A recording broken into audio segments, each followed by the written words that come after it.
y que el mismo Dios de paz los santifique por completo, y que todo su ser, espíritu, alma y cuerpo sea preservado irreprensible para la venida de nuestro Señor Jesucristo.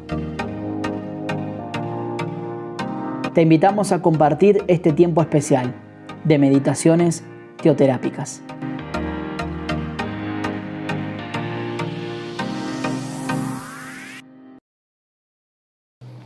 Buenos días, familia Senticity Global. Es un placer estar otra vez con ustedes.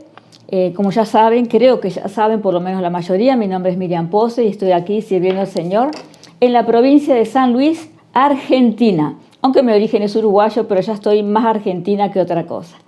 Bueno, en esta mañana vamos a compartir un tema que tiene mucho que ver cómo enfrentar las críticas, el maltrato, la ignorancia, o sea, que tiene que ver con la indiferencia. Son temas que a veces parece que son características que vemos solamente en el Señor, pero cuánta necesidad tenemos de que eso se haga parte de nuestra vida, forme parte de nuestro carácter y forme parte de nuestro temperamento.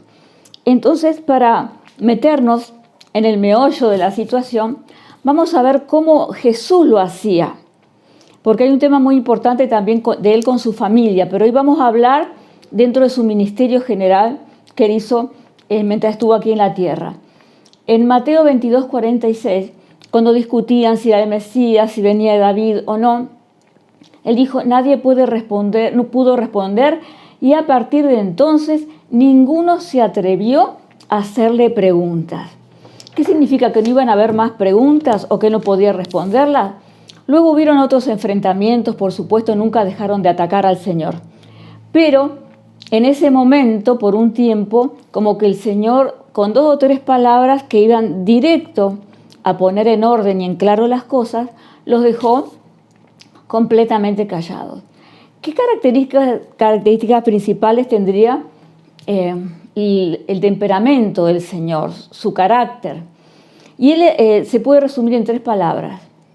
Amor, humildad y verdad. Cuando uno está enamorado y lleno de amor, ser humilde, ponerse en el lugar correcto, como decía Juan el Bautista, no soy digno de desatar ni siquiera las sandalias del Señor, significa que hay admiración, honra y respeto por alguien y que está bien ubicado, porque todos debemos ser humildes delante de Dios. El que ama es humilde y el que es humilde también dice la verdad. Y eso era muy característico de él. Aunque a veces parecía que hablaba muy fuerte, nunca dejó de revestir todo lo que hablaba y todo lo que decía por medio de la verdad. Uno de esos hábitos que tenía el Señor o características fueron probadas en muchas ocasiones. Jesús siempre fue muy criticado, digamos, y atacado.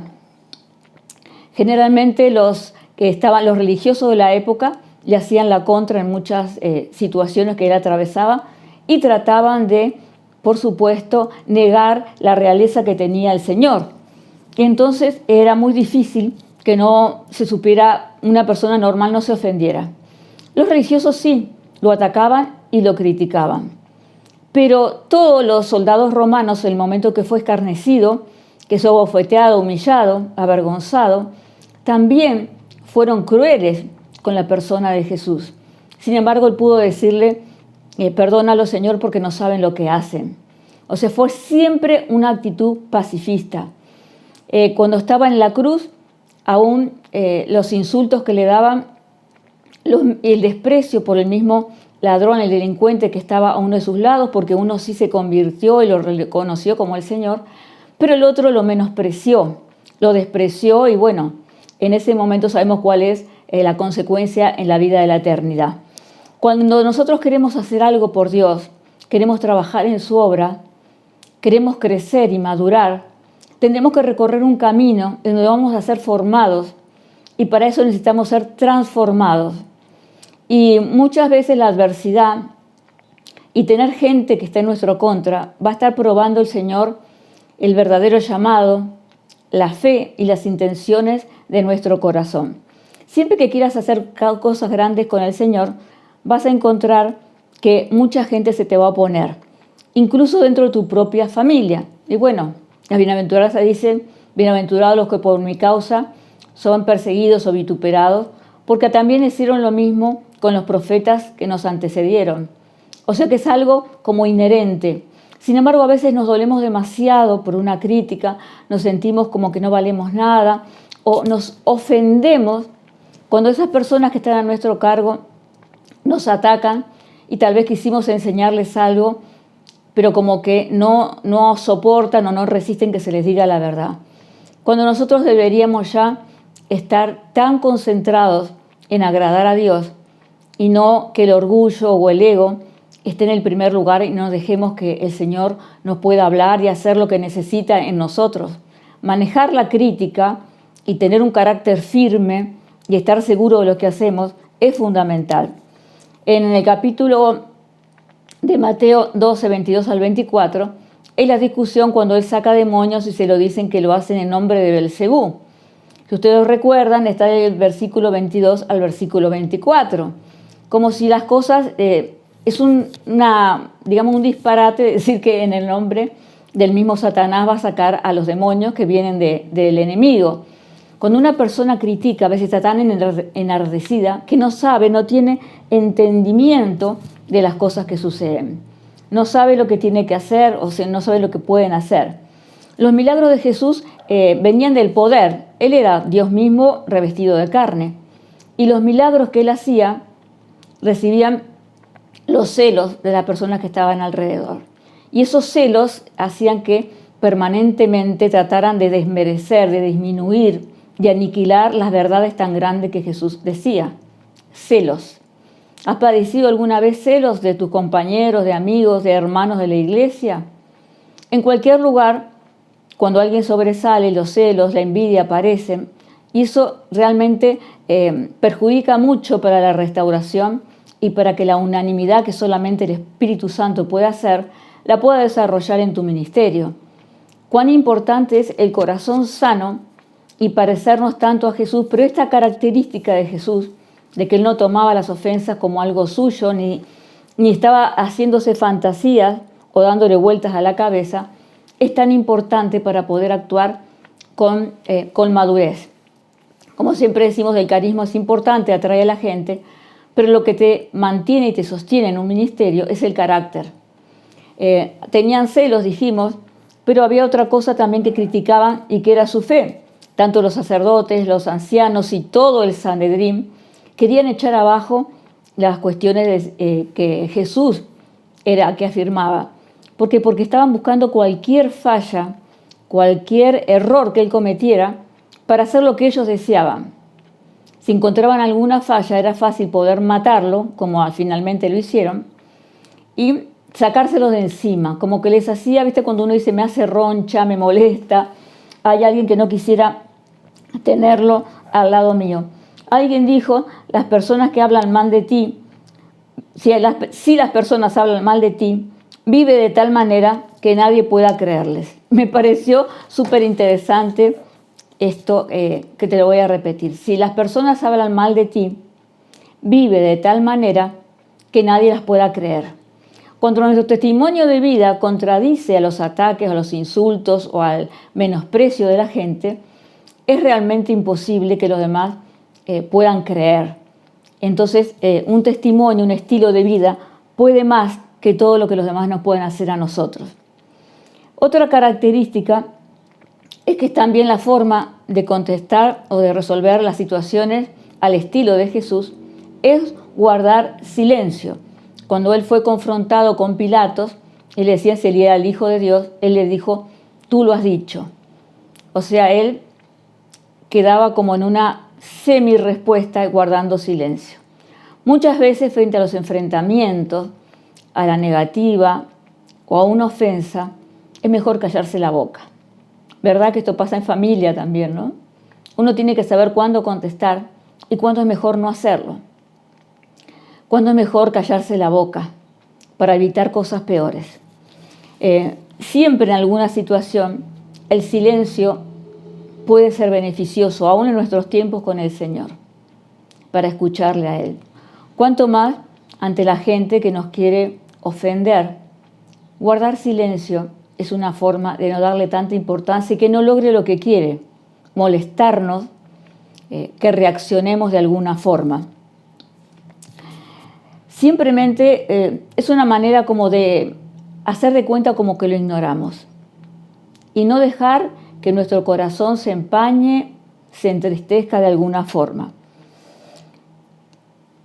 El Señor siempre manejó estas cosas de la manera conveniente y puso en orden las cosas. Cuando lo quisieron probar, de acuerdo, por supuesto, a lo que eran en ese momento los impuestos, que ya conocemos esa parte, lo vamos a mirar en un pedacito, y lo provocan al Señor en el versículo 15 de Mateo 25, cuando recibió, él decía si debía que pagarle o no los impuestos, y él dijo, dad al César lo que es de César y a Dios lo que es de Dios. O sea, hagan una cosa sin dejar de hacer la otra. O sea que cuando veía que ya la situación a veces era por ignorancia o por probarle cosas por si no sabía, Jesús tenía la respuesta, era decir, esto es para esto, pero esto es para esto otro. Y no les callaba las bocas a todos porque la respuesta que le daba siempre superaba lo que los demás querían hacer con él. ¿Cómo reaccionamos nosotros muchas veces frente a las ofensas o cómo no se debe reaccionar? Muchas veces nos enojamos. ¿Por qué mi discípulo, por qué mi familiar me dijo esto, me ofendiste, me lastimaste? O con orgullo. ¿Cómo te atreves a semejante cosa? ¿Cómo se atreve a hacer eso? ¿Cómo me va a confrontar? ¿Cómo puede? Y el orgullo salta a la vista. O la venganza. Esto no va a quedar así. Como que de alguna manera me las tenés que pagar. Pero también puede haber resentimiento. Cuando no perdonamos en nuestro corazón. Fíjate que con la familia, el pasar el tiempo y alguna ofensa no se perdonó, va a hacer estragos tu vida. En el ministerio te va a perjudicar mucho, porque eso te va a ocupar tiempo, desgasta tus fuerzas, tu energía, apagás el poder del Espíritu Santo y no estás viviendo el servicio a Dios con gozo y con todo tu corazón. Y llegarán o no lleguemos a un acuerdo con las demás personas, si hay algo que tenemos que tener bien en claro, es que nosotros tenemos que actuar de la misma manera que actuó Jesús. Muchas veces hay que considerar el origen de la crítica. Es una persona controvertida, una persona que está pasando un mal momento y no tomarlo tanto de una manera personal. Y alguien dijo la universidad de la crítica. Si hay algo que sabes o te das cuenta que cometiste un error, reconócelo y pedir perdón. Es más fácil admitir que hemos cometido un error que defendernos. Es más fácil admitir cuando hemos cometido un error que estar buscando y buscando más y más argumentos para defendernos. Si dañan tu reputación, no es bueno tampoco atacar a la persona. ¿Cuántas veces cuando entramos en la vida cristiana nos hacían hacer la lista de nuestros pecados o la lista de las personas con las cuales todavía reconocíamos que había amargura en nuestro corazón? Si es por el ministerio, si es por un familiar, por tu cónyuge, por tus hijos, por tus hermanos, por tus amigos, tienes que reconocer y reconsiderar por qué causa te atacaron. Y saber que si no es verdad, Dios es justo para poner las cosas en su lugar. Nuestra parte es perdonar, orar y seguir el objetivo que tenemos en esta vida. Vivir con propósito, aprender a soñar, aprender a no distraernos, a no desenfocarnos. Ser más comprensivo de la naturaleza humana y recordemos las 3 palabras con que respondía el Señor. Amor, humildad y verdad. ¿Les parece si oramos, familia? Bendito Dios, queremos hoy agradecerte todo lo maravillosamente sabio que eres tú y cuánto en nuestra vida necesitamos sabiduría y un corazón que se renueve cada día por medio de la administración del Espíritu Santo en nuestras vidas. Nuestros corazones ya de carne, Señor, deben tener la sanidad profunda para que lo que pensamos, sentimos, hablamos o hacemos provengan, Señor, de tu voluntad, de tu palabra y de tu presencia con nosotros y para nosotros. Perdónanos por haber o estar a veces reaccionando de una forma inadecuada frente a las ofensas. Perdónanos cuando no admitimos que cometimos errores por soberbia o por orgullo. Perdónanos por guardar rencor, Señor.